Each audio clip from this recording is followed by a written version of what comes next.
प्रेरणास्पद कथाएं YouTube channel पर मैं धनंजय जैन आप सभी का हार्दिक अभिवादन करता हूं। छोटी सी कहानी डीजे की जुबानी। दोस्तों, आज की कहानी एक ब्राह्मण देवता थे और वे ब्राह्मण देवता अपना गुजर बसेरा मंदिर में जो कुछ प्रसादी आती थी उसी से किया करते थे। छोटा सा उनका परिवार, पर ब्राह्मण देवता भगवान के परम उपासक थे। जो मिल गया बस उसी में समाधान हो गया। कभी कभी कोई पूजा कराने आता तो उस समय उन्हें थोड़ा अच्छा खाना मिल जाता था और दक्षिणा भी अच्छी मिल जाती थी, पर आए दिन किसी ने कुछ फल फ्रूट्स रख दिए, उसके अलावा उनको कुछ भी नहीं मिलता था। कई बार तो उनको उपवास भी करना पड़ता था, पर उसी में वो अपना समाधान मानते थे कि अच्छा हुआ भगवान, आज तुमने कम से कम मुझे व्रत रखने का मौका दे दिया। इतनी संतुष्टता। उनके पड़ोस में ही एक लालची व्यक्ति रहता था। जो कुछ गुरु दक्षिणा में उनको मिलता तो अपनी जरूरत की चीज वे उस दिन बाजार से लेके भी आ जाते, पर एक बार 8-10 दिन हो गए, इन्हें कुछ भी नहीं मिला। ये सोचने लगा कि अब ब्राह्मण देवता के तो हालत खराब हो जाएगी, और सचमुच में उन्होंने 7 दिन से कुछ खाया भी नहीं था। सिर्फ पानी पी पी कर अपना पेट भर रहे थे दोनों दंपति। उन्होंने भगवान से प्रार्थना की, भगवान मैं तो रह जाऊंगा, मुझे तो आदत है, पर मेरी धर्मपत्नी पेट से है, उसका कैसे होगा? उसे तो अपनी उदर पूर्ति करना बहुत आवश्यक है, क्योंकि वो खाएगी नहीं तो पेट का बच्चा सुदृढ़ कैसे होगा? उसे खुराक कहां से मिलेगी? भगवान प्रसन्न होते हैं और साक्षात्कार देते हैं उन्हें, और उनके सामने पंडित जी को कहते हैं कि पंडित जी, ब्राह्मण देवता मैं आप पर बहुत खुश हूं, प्रसन्न हूं। आपके लिए ये 2 शंख है, इनमें से आप कोई एक शंख ले लीजिए जो आपकी इच्छा की पूर्ति करेगा। एक परीक्षा थी।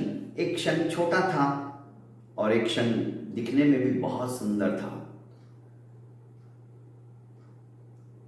पंडित जी समाधानी थे। उन्होंने कहा मुझे छोटा सा ही शंख बहुत है। वह शंख दक्षिणावर्ती शंख था। प्रभु खुश हुए और उन्होंने कहा कि तुम परीक्षा में भी सफल हुए, तुमने बड़ा नहीं देखा, पर यह शंख तुम्हारी समस्त इच्छाओं की पूर्ति करेगा। तुम जो मांगोगे वो तुम्हें देगा। ब्राह्मण देवता खुश हो गए, घर पे आए, और जैसे ही उनकी कोई इच्छा होती खाने की या अपनी पत्नी की कुछ इच्छा होती, वे त्वरित शंख के सामने हाथ जोड़कर बैठ जाते और अपनी इच्छा प्रकट करते। इच्छा प्रकट होते ही वह वस्तु भी प्रकट हो जाती। पर पंडित जी समाधानी थे। अब पड़ोसी वाला यह सोचने लगा कि ये पंडित जी कहीं जाते तो है नहीं, आजकल पूजा पत्री भी हो नहीं रही है, कोई यजमान भी नहीं आते हैं, और मंदिर के अंदर कोई सामग्री चढ़ाने के लिए भी इतना कोई आ नहीं रहा, तो ये खाते क्या है? और इनको तो समस्त जरूरत की चीजें प्राप्त हो रही है। एक दिन उन्होंने पूछ लिया कि पंडित जी बात क्या है, आजकल कर क्या रहे हो? और चेहरे पे भी एकदम तेज चमक रहा है। पंडित जी बहुत सीधे थे। उन्होंने सब कुछ अपने पड़ोसी को बता दिया। पड़ोसी समझ गया कि मुझे भी भगवान की भक्ति और आराधना करके उनको प्रकट करना चाहिए। उसने भी साधना की, तपस्या की, और विवश होकर भगवान को आना पड़ा। भगवान ने कहा बोल कि नहीं, मैं भी गरीब हूं, और जैसे आपने मेरे पड़ोसी उस पंडित जी को, उस ब्राह्मण देवता को शंख दिया, वैसा भी मुझे कुछ दीजिए। उन्होंने कहा, देखो तुम्हारे सामने मैं 2 शंख रखता हूं, उनमें से तुम्हारा नसीब है, तुम जो चाहो वो लो।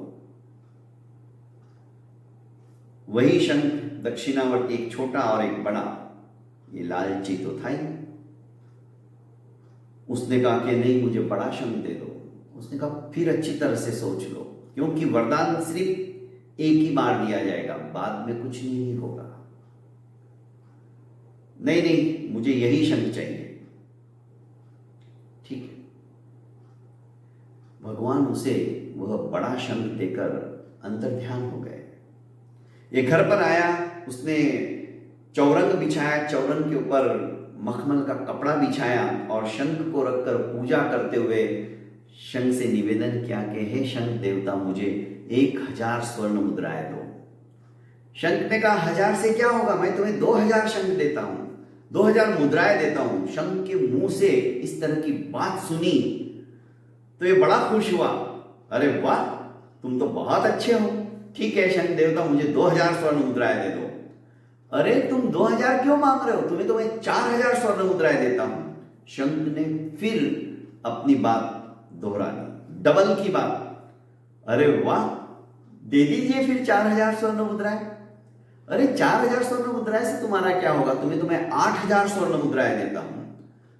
अब थोड़ा ये समझ में आने लगा कि मामला क्या है। उसने कहा, तुम सिर्फ बोलते ही बोलते हो, देते कुछ नहीं हो। तो शंख ने कहा, अहम तु डफोर शंकोस्मि वदाम्यहम ददामि न। अरे भाई, मैं तो सिर्फ बोलता हूं, बोलने के लिए हूं, देने के लिए मेरे पास कुछ भी नहीं है। तो दोस्तों, लालच, लोभ, असंतुष्टि व्यक्ति को कहीं का नहीं छोड़ती है।